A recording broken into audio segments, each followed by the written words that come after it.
আসসালামু আলাইকুম। কথা বলবো ইরান এবং আমেরিকার যুদ্ধকে কেন্দ্র করে কি চলতেছে সারা বিশ্বে। কারণ এই মুহূর্তে সবচেয়ে গুরুত্বপূর্ণ বিষয় হচ্ছে ইরান এবং আমেরিকার যুদ্ধ।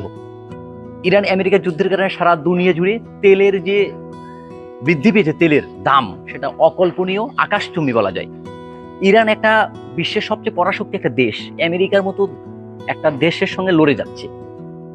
ইসরায়েল প্রযুক্তির দিক থেকে অনেক উন্নত, অনেক ডেভেলপড একটা কান্ট্রি, তারাও ইরানের সঙ্গে লড়ে যাচ্ছে। কিন্তু ইরান কিন্তু কতটা নয়। আমাদেরকে মাথায় রাখতে হবে, ইরান ৭৫টা ইসরায়েলের সমতুল্য একটা ইরান, আর আমাদের বাংলাদেশের সমতুল্য ৭টা, মানে আমাদের ৭টা বাংলাদেশের সমতুল্য একটা ইরান। ইরানের জন্য আশীর্বাদ হচ্ছে তার প্রাকৃতিক, মানে ভূরাজনীতি, প্রাকৃতিকভাবে যাতে সম্পদ, পাহাড় পর্বত খাল নালা, এগুলা হচ্ছে তার জন্য বিশাল একটা আশীর্বাদ হিসেবে তার জীবনে চলে আসছে। এখন এই যুদ্ধে শেষ পর্যন্ত কে জিতবে আসলে এটা বলা খুবই মুশকিল। তবে হ্যাঁ, ১৪ দিনের যুদ্ধের কিন্তু আলটিমেটাম আমরা পেয়েছি বা দেখেছি। ১৪ দিনের জন্য একটা আলটিমেটাম দেওয়া হচ্ছে যুদ্ধে, যে ১৪ দিনের পরে এই ১৪ দিনের মাঝে কোনো যুদ্ধ হবে না, একটা সিদ্ধান্ত আসছে চুক্তিপত্র। ১০ জনেই প্রতিদিনে ১০টা করে চুক্তি দিয়েছে। কিন্তু আমার দেখা ব্যক্তিগতভাবে ইরান যে 10টা চুক্তি দিয়েছে সেই চুক্তি কোনোভাবে আমেরিকার মানা সম্ভব না। আবার আমেরিকা যে 10টা চুক্তি দিয়েছে সেই 10টা চুক্তি ইরান যে মানবে তা না। এর মাঝে দেখেন, লক্ষ্য করে দেন, আজকে সকালেও কিন্তু ইসরায়েল ইরানে হামলা চালিয়েছে। তাহলে কেন? এদিকে যুদ্ধ তারা ১৪ দিনের জন্য স্থগিত করলো, আবার হামলা চালাচ্ছে। ইরানের যে সবচেয়ে revolutionary guard, IRGC revolutionary guard, সেই রেভলিউশনারি গার্ডটাই কিন্তু মূলত পুরা ইরানকে নিয়ন্ত্রণ করে।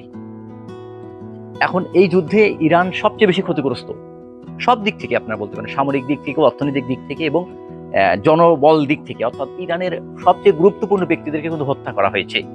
এবং আমেরিকা বারবার বলতেছে যে আমাদের যেটা উদ্দেশ্য বা লক্ষ্য সেটা আমরা বাস্তবায়ন হয়েছে, আবার হয়ে গেলে আমরা যুদ্ধ বন্ধ করে দেবো। তবে হ্যাঁ, হরমুজ প্রণালী কিন্তু সবচেয়ে গুরুত্বপূর্ণ ব্যাপারে। হরমুজ প্রণালী দিয়ে এই যে 10টা চুক্তির কথা বললাম, এই 10 চুক্তিতে হরমুজ প্রণালীর পুরো নিয়ন্ত্রণ থাকবে ইরানের হাতে। তাহলে পুরো নিয়ন্ত্রণ যদি ইরানের হাতে থাকে, তাহলে আজীবন ইরান এই হরমুজ প্রণালীকে নিয়েই সারা বিশ্বকে নাচাতে পারবে। কারণ এই রুট দিয়েই, হরমুজ প্রণালীর রুট দিয়েই 20% তেল সারা দুনিয়াতে যায়। আর এটার পুল একক ক্ষমতা হলো ইরানের। ইরানের সঙ্গে সহযোগিতা করার জন্য হিজবুল্লাহ আছে, লেবাননের হচ্ছে হুতি আছে, এই সমস্ত সংগঠনগুলো তাদেরকে সাহায্য করা। ইরান কিন্তু এদের আবার পৃষ্ঠপোষক ছিলেন।